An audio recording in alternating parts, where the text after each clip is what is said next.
Hey, good morning to you, Charlie Wright. We want to bring in Governor Cuomo because he joined in other officials at a briefing soon after the attack. He promised we will be vigilant. His participation in the Halloween parade in Greenwich Village is a signal that he wants the people of New York City to keep living their lives. Governor Andrew Cuomo is with us now from his New York City office. Governor, it was good to see you and many others out there at the parade last night. But let me ask you this morning, what are we learning about the suspect? And did he have any accomplices? Good morning, Norah. The investigation is ongoing. The best evidence we have is that he was, quote unquote, a lone wolf model. They're going through social media to see what connections he may have had. There are very few interactions with law enforcement. He was a truck driver. He had some vehicular violations. The state police actually helped him and his truck out of a ditch at one time. But there's no evidence now that it was part of a larger conspiracy, larger plot. This is the evolution of the jihad tactics, right?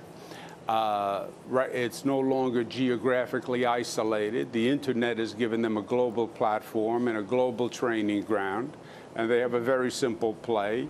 Rent a car, rent a truck, create mayhem, and try to disrupt society.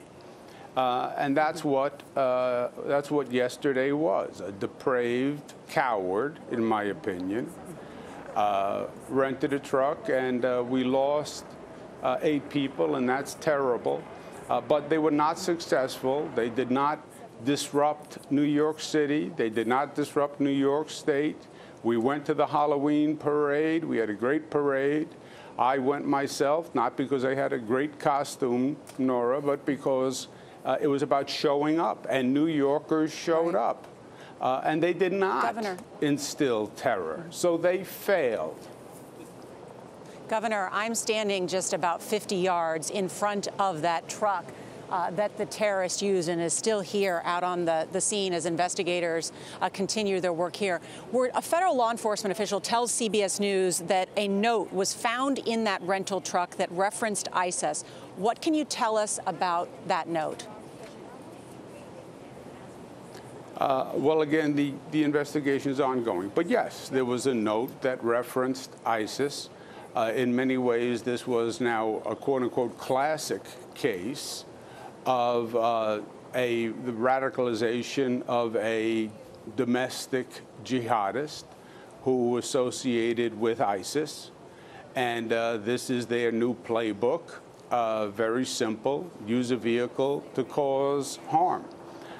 It's New York, it's London, it's Germany, it's France, it's Ohio.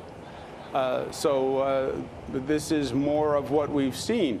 You have to remember, New Yorkers, this goes back to 1993, almost 35 years. My father was governor when we had the World Trade Center bombing. We lost 6 people. Then we had 9/11. So there have been many attacks to knock down New Yorkers. They have all failed. And look, New York is a target.